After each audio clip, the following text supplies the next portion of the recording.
Release the Beast.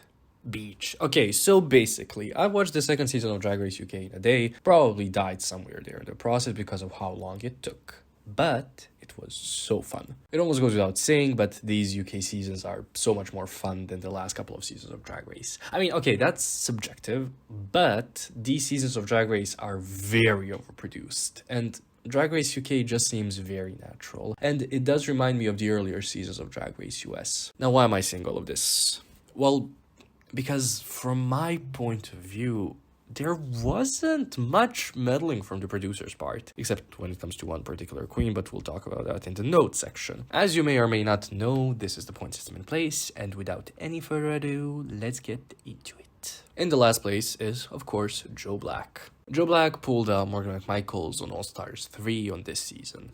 She competed in 2 episodes, and both times she was eliminated, so she's at a 0, or kind of like a double 0, but that's not a thing. I honestly can't say much when it comes to Joe Black on this season, other than the obvious. Her story on the season is of a veteran queen, even though she is only in her 30s, who just happens to not be good at Drag Race. That, of course, does not diminish any legacy that she clearly has in the UK Drag Race scene. I'm not familiar with it, but based on the queen's reactions, seeing her there, it's very obvious that she's an important part of the culture. Also, out of drag, she really does look like why did I write Glenn Coco in my script? She does look like Glenn Close, not Glenn Coco. In the 11th place is Cherry Valentine with a 1.5 pp score. You can see a huge jump in the score between her and Joe Black. A fair amount of seasons of Drag Race will have a queen or 2 queens whose pp scores are 1 or even below 1, but not 0. But here in UK, that's not the case. I quite liked Cherry Valentine on this season, and the fact that she told us about her whole nomadic lifestyle is really great. Plus, you guys constantly want to talk about diversity and representation, so I sure do hope you all know that she's the first queen of Romani descent on Drag Race,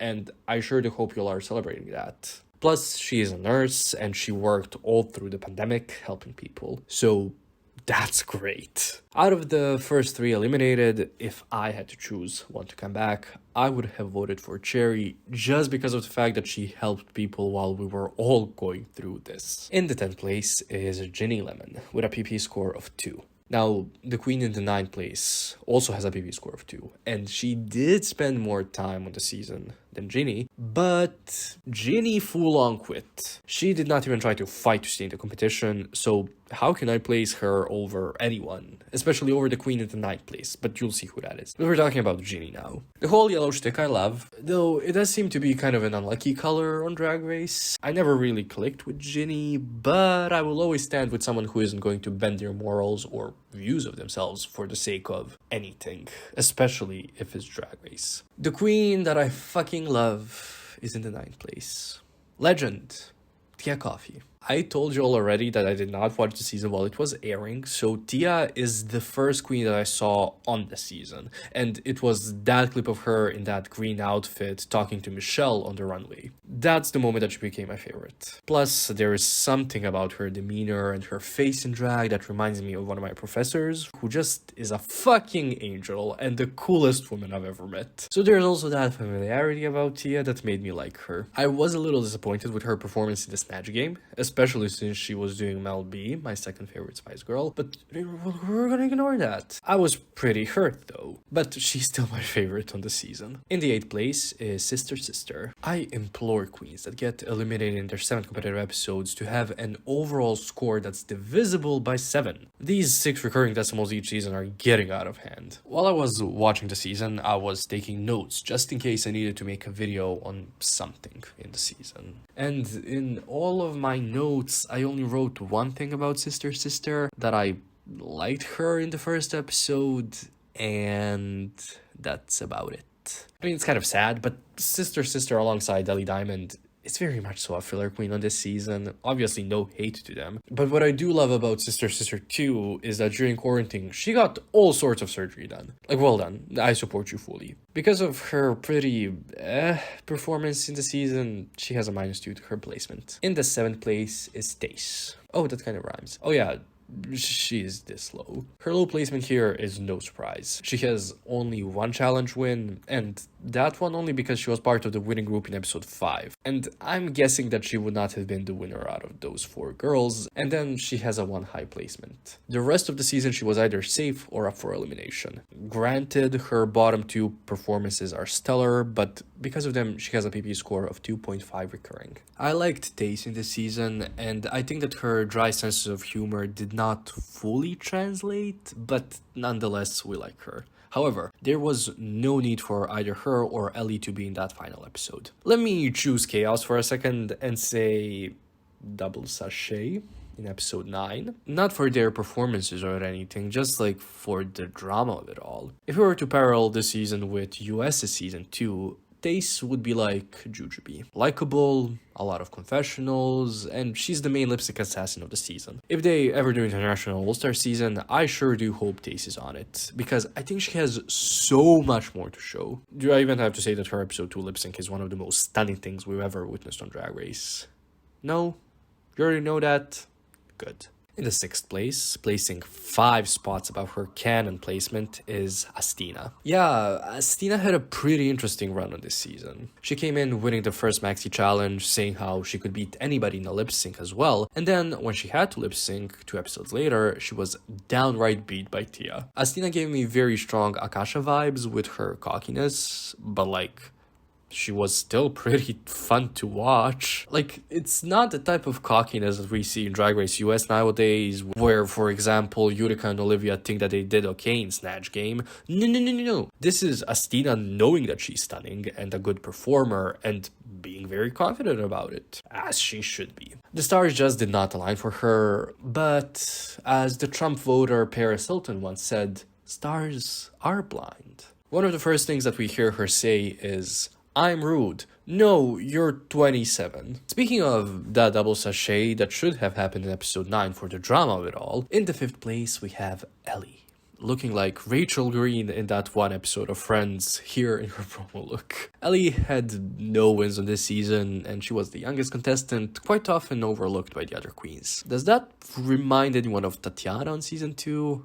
I mean, okay, Tatiana did win her season Snatch Game, but we all know that she won that because she was graded on the curve and in hopes of getting the other girl riled up. Anyways, back to Ellie. I genuinely don't know what else I can say about her. So, can you do that for me in the comments, I guess? Yeah, go for it. In the 4th place is somebody who I do think was a little screwed over by the producers, but it doesn't really bother me because she's the only queen that I did not like this season. Ahura.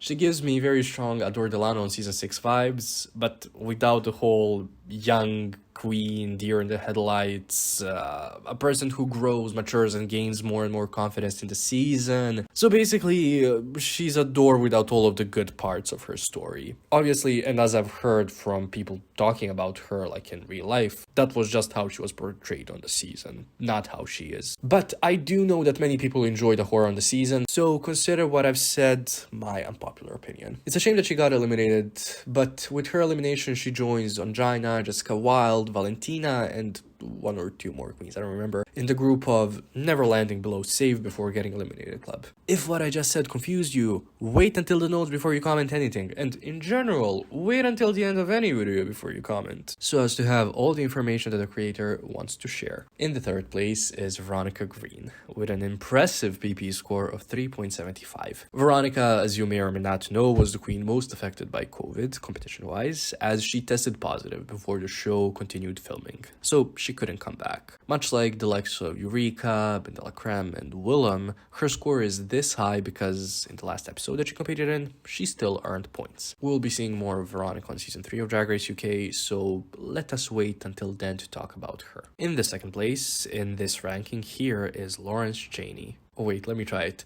Lawrence Chaney, I can't do it. With 34 points and a 3.7 recurring points per episode score. I know many people think that Lawrence got pushed hard on this season, but I just don't see it. Never did she get positive critiques for something that another queen got negative critiques for, or vice versa. If she was favored, allegedly as you say, why didn't she get the win in the last episode?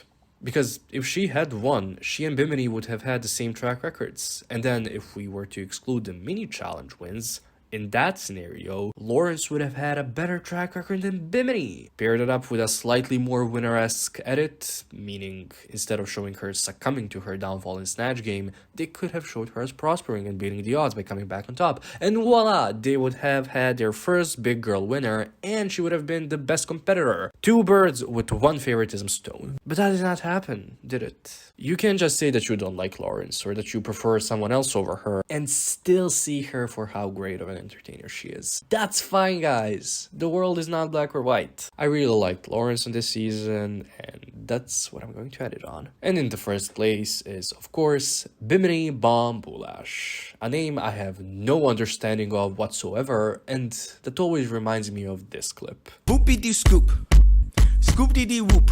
Bimini had such a good showing on the season. Sure, she started off being in the bottom 2, but hey, the only way she could go from there is up. And boy did she go up. With 36 points overall and a PP score of 4, she joins the very small group of queens from the main Drag Race franchise, so the one that's actually run and judged by RuPaul, that have a PP score that's 4 or higher than 4. For me, Bimini won the season when she did Katie Price for Snatch Game. By the way, I don't even know who that is. I don't even know if it was Katie Price. Was that the name? Is that the name of that person? I'm not sure. But now I know of her. Now I get it. I don't think I have to sing Bimini praises. So I'll just say that, yes, nipples truly are the eyes of the face. The biggest winner of this season is obviously Veronica Green, who placed 6 spots above her original placement. Again, very much so like Willem, Eureka, and Ben de la Creme. The biggest loser of the season is, yet again, of course, Joe Black. I don't know if you maybe figured it out while the ranking was happening, but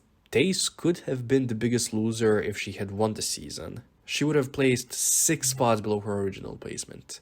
That's even worse than Trixie. Lastly, let's go over the notes. Episode 1, where the queens had to present 2 looks on the runway. The high queens are Lawrence Chaney and Ellie Diamond, while the low queen is Sister Sister. The mini challenge is won by Lawrence. Episode 2, Rads the Rusical. Firstly, this episode did not have a mini challenge. Nothing was challenging in there. The queens just voted for each other. Yeah, that's not a mini challenge. The judging was a little weird as well. At first, Lawrence got mixed critiques across the board, but then they just went downhill. Tia got mixed to positive critiques, and then she did assign the roles as well, and she was praised for doing a good job, so high. Alongside with her is Ellie Diamond, and Lawrence is low. Episode 3 with the Who Wore It Best Maxi Challenge. By the way, I love this challenge. Tace and Veronica Green won the mini challenge. In this episode, we had 5 pairs. Everybody that was declared as the one that wore it best got a high placement, with Lawrence winning, of course. And then Tace and Ellie are safe, Ginny is low. Episode 4, where they did that morning show thingy, Bimini won the mini challenge, Veronica is low, while Bimini and Ahura are high. Episode 5, the Ruru Vision. Oh, okay, this episode was a lot. So first, Veronica can be back in the competition because she tested positive for COVID, so she did not get to compete in this episode. Joe Black is brought back by the queens and then immediately eliminated. The winning group is Lawrence's group,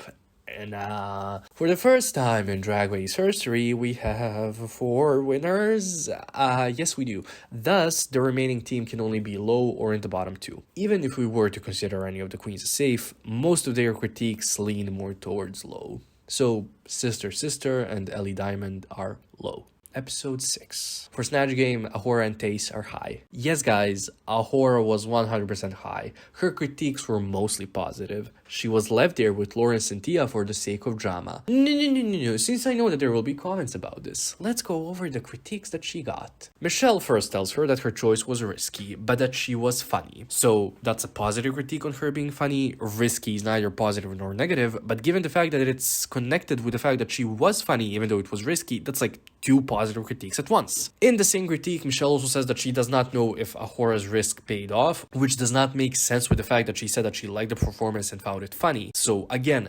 drama. Overall, Michelle's critiques were positive, but drama for the sake of drama and Michelle being an asshole for the sake of being an asshole. Secondly, Alan Carr also said that it was risky and then made a joke about himself. That's a nothing. But then he did say that he loved the gag with the legs, so positive. But he did not get what the end goal was, which is, again, a nonsense critique for Snatch Game. What do you mean, what is the end game here? There's no end game, it's Snatch Game. They're pretending to be celebrities, or local celebrities, at least.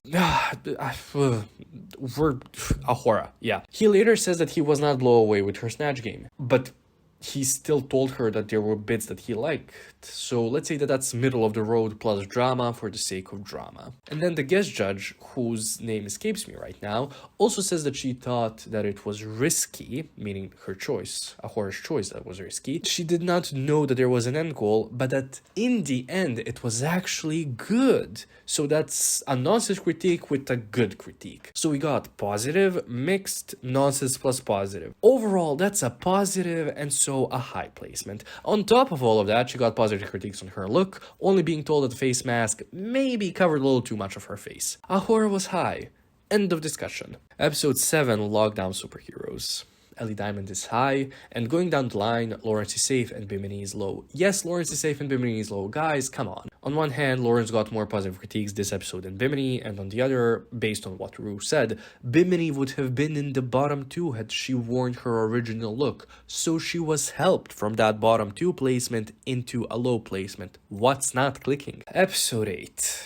The mini challenge winner is Ellie Diamond. Lawrence is high in this episode, and Ellie Diamond is low. Yeah, there's no way that I can mark her as safe. Based on the judges' critiques and based on the critiques that Taze got, I thought that the bottom 2 was going to be Ahura and Ellie. This result still does not make sense to me, but yeah, I mean, they obviously put Taze and Ahura in the bottom 2 because they were best friends. And they were roommates. Oh my god, they were roommates. And lastly, episode 9, let's end it on a calm note. Lawrence Chaney is of course high. And that's it. That is the video, my dudes. This was a long one, but the season was so good, and as a result, there was a lot to be told about each one of the queens, and about the season in general. You can drop your unpopular opinions in the comments below. I still have not received a response from Tia on doing the responding to unpopular opinions video with me, and I don't really think I will, but in case that I don't, I already have a backup. Thank you for watching.